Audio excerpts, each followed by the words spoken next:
Di tahun 2022, sekitar 273 juta manusia itu hidup di negara Indonesia. Dengan 52 juta siswa, 3 juta guru, dan 217 ribu sekolah. Banyak banget cuy. Indonesia udah jadi negara dengan sistem pendidikan terbesar keempat di dunia. Di bawah India, China, dan Amerika. Tapi, apakah ukuran yang super besar ini berbanding lurus dengan kualitasnya? Ya kamu sudah tahu jawabannya adalah tidak. Berdasarkan data dari PISA di 2021, siswa Indonesia itu berada di peringkat 70 dari 79 negara dalam matematika. 67 di sains dan 66 di reading. Parah banget. Pertanyaannya adalah kenapa bisa separah itu? Apa sih yang salah dari pendidikan Indonesia? Gimana sih kita bisa memperbaiki kondisi ini? Sebagai channel yang ya tentunya bergerak di mental health, self-improvement, dan pendidikan, dan untuk mengawali tahun 2023, 1% punya beberapa catatan terkait kondisi pendidikan di Indonesia saat ini, dan beberapa rekomendasi yang bisa dilakuin untuk meningkatkan kualitas pendidikan Indonesia. So, stay tune sampai habis.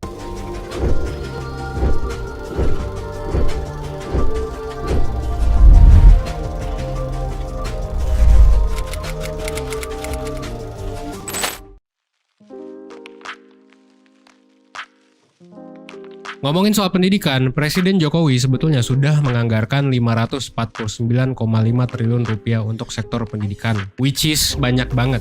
Tapi lo tahu apa plot twistnya? Ternyata kontribusi sektor pendidikan kepada GDP kita itu masih rendah cuy. Itu cuma 3,8%, dan ini di bawah rata-rata negara di Asia Pasifik yang mana 4,6%. Bahkan Qatar yang kemarin jadi tuan rumah Pildun, yang kata orang-orang sih negaranya dikritik banyak banget negatifnya nih, itu tuh angkanya 6,9%. Jadi pendidikan Indonesia tuh budgetnya besar, tapi kontribusi dan impactnya ternyata relatif rendah kalau dilihat dari angka tersebut. Selain loophole itu, ada juga kelebihan dan kekurangan yang lain. Tapi disclaimer dulu, semua statement yang gue sampaikan ini berdasarkan hasil riset dan analisis gue yang mungkin terbatas. So, semua sumber udah gue cantumin di description box. Semisal lo ada pendapat atau sumber lain, lo bisa sampein di kolom komentar. Atau ada koreksi juga boleh. Oke, kita bahas dari prosnya dulu ya. Pertama, sistem pendidikan Indonesia itu berfokus pada mata pelajaran inti. Jadi meskipun banyak orang yang berpendapat kalau Indonesia tuh terlalu generalis, banyak banget pelajarannya atau kurang fokus, tapi ternyata sistem seperti ini bisa ngebantu kita ngebangun fondasi dan pengetahuan yang solid. Jadi jangan heran kalau lebih banyak generalis daripada spesialis. Yang kedua, sistem pendidikan yang berstandar nasional. Artinya satu kurikulum, jadi terjaga banget, dan kurikulumnya terstandar dari pemerintah.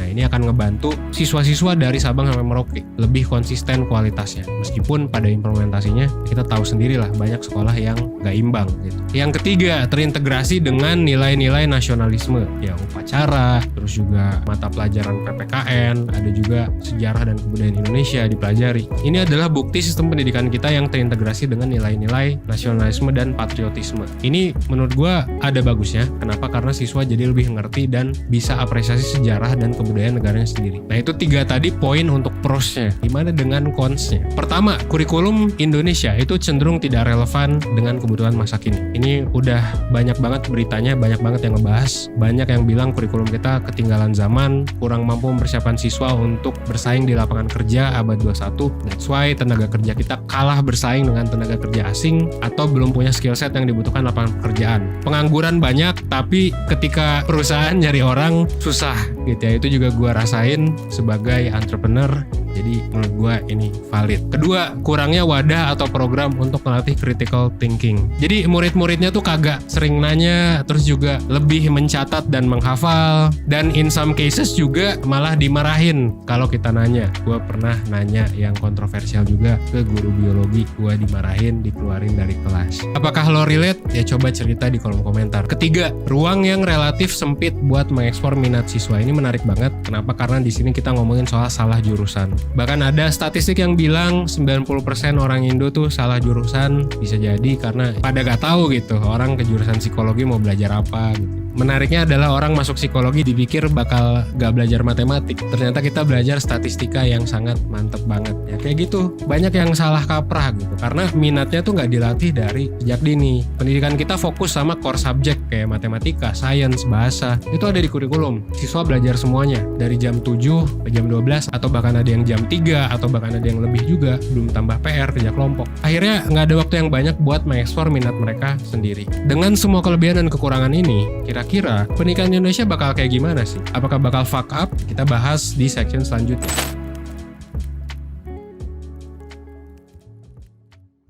Indonesia Emas 2045. Di tahun 2045, satu abad kemerdekaan Indonesia akan menjadi tahun emas untuk Indonesia. Indonesia Emas. Indonesia Emas 2045 adalah istilah yang digunakan untuk menandai negara kita yang berusia 100 tahun. Di mana banyak yang berharap di 100 tahun itu kita seharusnya sudah bertransformasi menjadi negara maju gitu ya. Jadi ya sejajar lah sama Amerika, sama China. Emang apa sih tapi yang spesial di 2045? Nah, menariknya yang jadi spesial jawabannya adalah bonus demografi. Jadi masalah kuantitas cuy. Kuantitas penduduk. Ini adalah momen di mana terjadi pertumbuhan ekonomi yang signifikan karena penduduk usia dewasa produktif itu jauh lebih banyak daripada yang bocil sama yang udah tua. Kenapa kuantitas jadi penting banget? Karena semakin banyak usia produktif, semakin banyak tenaga kerja. Semakin banyak tenaga kerja, semakin banyak produktivitas dan potensi cuan semakin besar, ekonomi meningkat, bisnis semakin banyak, pekerja semakin banyak, dan lain sebagainya. Dan ini menarik karena berarti kelebihan kita cuma kuantitas doang dong. Nah, ini juga ada meme yang bilang kalau negara luar mungkin jago bikin teknologi, bikin kendaraan, ternyata orang Indonesia jago bikin anak, tapi meskipun ini bercanda, ini memang betul adanya gitu ya. Angka kehamilan yang tinggi di pandemi 2021 itu memperkirakan ada 420.000 bayi yang baru lahir, jadi banyak banget cuy. Sementara itu negara-negara maju malah minus gitu ya, orang-orangnya nggak pada nikah, child free, terus juga ya banyak lah alasan jadinya orang nggak punya anak. Bahkan Jepang akan kehilangan 16% penduduknya di tahun 2020 sampai 2050. Jadi ini sangat amat menjanjikan gitu ya, meskipun tadi gue baru ngomong soal kuantitas, tapi kalau negara kita nggak siap kualitasnya, yang terjadi adalah Indonesia akan kesulitan menciptakan lapangan kerja. Kalau orangnya nggak pinter-pinter, misalnya ya semuanya pekerja kasar, semuanya pekerja yang semua orang bisa, itu nanti pekerja bakal makin murah, bakal makin nggak berkualitas, dan mungkin malah berantem satu sama lain demi mendapatkan pekerjaan yang sebenarnya gajinya nggak sebesar itu juga gitu ya. Jadi ini bakal ngasih konsekuensi negatif kalau misalnya kualitas pendidikan dan kualitas demografi orang Indonesia itu tidak ditingkatkan. Terus gimana nih caranya biar Indonesia siap menghadapi bonus demografi? Mulai dari kebijakan yang selaras, infrastruktur, dan yang paling penting adalah pendidikan. Pertanyaannya, pendidikan kita udah siap belum untuk menyambut bonus demografi?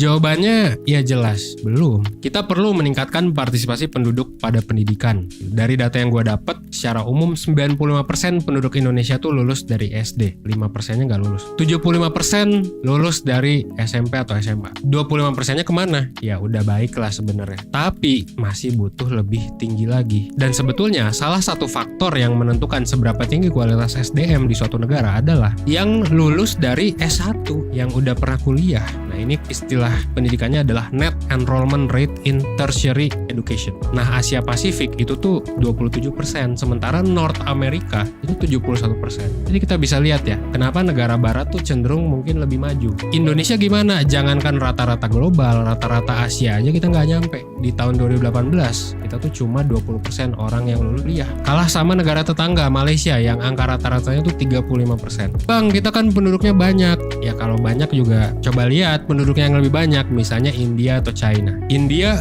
22%, China 45%. Jadi nggak jadi alasan sih. Tetap harus diimprove. Kuliah mungkin nggak menjamin kesuksesan, tapi tentunya banyak profesi yang lu kudu kuliah. Yang kedua adalah kualitas guru. Nah ini kualitas guru juga masih sangat rendah. Sebenarnya guru kita tuh udah banyak secara kuantitas. Rasio guru yang ideal kalau kata peraturan pemerintah tuh satu guru megang 20 murid atau satu guru megang 15. Sebenarnya kita udah ada di angka yang ideal. Tapi kualitasnya itu tidak sebaik kuantitas dari gurunya itu sendiri. Performa guru kita itu secara rata-rata di bawah KKM cuy. Jadi cuma 66,94. Jadi ini masih di bawah standar ideal yaitu nilainya 80. Bahkan menariknya ya, lu tahu nggak sih? Guru SD itu cuma 34%-nya aja yang punya ijazah SMA. Jadi intinya kita punya banyak guru, tapi apakah semua guru itu berkualitas? Ya enggak juga. Ada yang berkualitas, ada yang juga yang kurang berkualitas. Nah, terus apa yang bisa kita lakuin?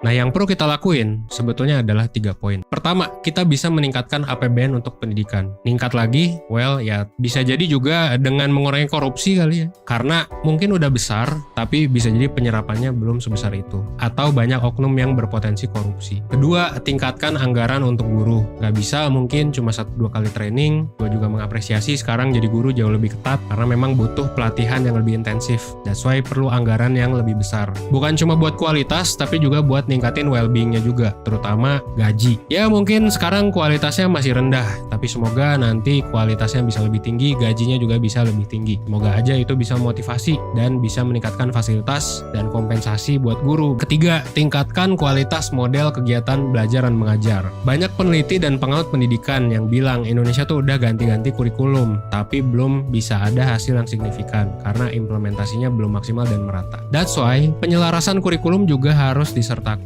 dengan kebutuhan zaman. Sekarang aja tugas-tugas kayak bikin esai berhitung tuh bisa udah nggak relevan. Karena apa? Sekarang tuh udah ada AI cuy. Kalau tahu ChatGPT ini bisa bikinin lo 1000 kata esai dalam waktu 1 menit. ChatGPT ini bisa nyelesain perhitungan yang rumit dalam hitungan detik. Dan ibaratnya gini, kalau udah ada AI, buat apa lagi kita harus belajar ngitung? Selain karena logikanya, mendingan kita belajar prompt yang bener gak sih buat AI? That's why selain harus menguasai critical thinking dan problem solving yang baik, murid-murid tuh harus juga diajarin tentang si perkembangan zaman. Gurunya juga sih, karena di dunia kerja mah lu bakal pakai AI juga. Jadi menarik banget ya, dipikir-pikir tuh dulu pekerja kasar yang bakal dihilangkan oleh robot. Kemarin juga sempat ramai tentang NFT yang katanya bakal bikin artis atau desainer jadi lebih sejahtera. Buktinya sekarang apa? Buktinya sekarang desainer pekerjaannya bisa hancur, banyak yang di layoff. Paling banyak di layoff dari tech startup. Dari salah satu survei gue lihat tuh desain. Kenapa? Karena AI. Jadi AI itu sangat amat powerful di zaman sekarang. Tapi itu menurut gue ya. Menurut lo kira-kira gimana? Kalau misalnya lo jadi menteri pendidikan, kira-kira kebijakan apa sih yang mau lo keluarin buat nyelesain masalah pendidikan? Ceritain pendapat lo di kolom komentar. Oke?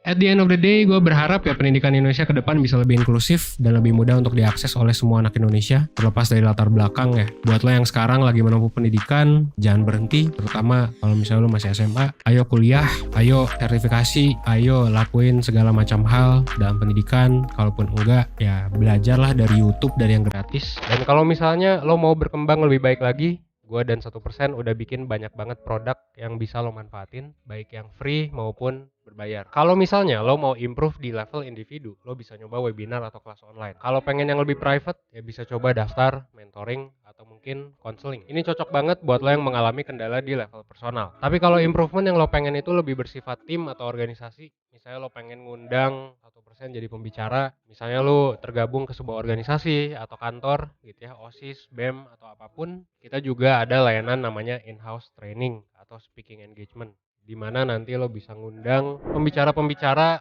ya entah itu mitra 1% atau gua atau siapapun itu untuk ya menunjang performa lo di organisasi ya, mulai dari komunikasi, leadership dan lain sebagainya. Dan terkhusus buat lo yang sekarang lagi jadi guru atau lagi kerja di institusi pendidikan, 1% juga punya program in-house training yang ditujukan khusus buat siswa dan guru. Buat siswa materinya bakal bahas cara milih jurusan, nentuin jalur karir, cara belajar efektif dan lain sebagainya. Buat guru materinya bakal seputar model pembelajaran yang efektif buat Gen Z. Jadi kalau misalnya lo tertarik ya silakan nanti kita diskusikan terkait dengan administrasinya ya. Dan lo bisa cek info selengkapnya di website kita aja, langsung kirim Tor aja gitu ya, atau klik link di bio.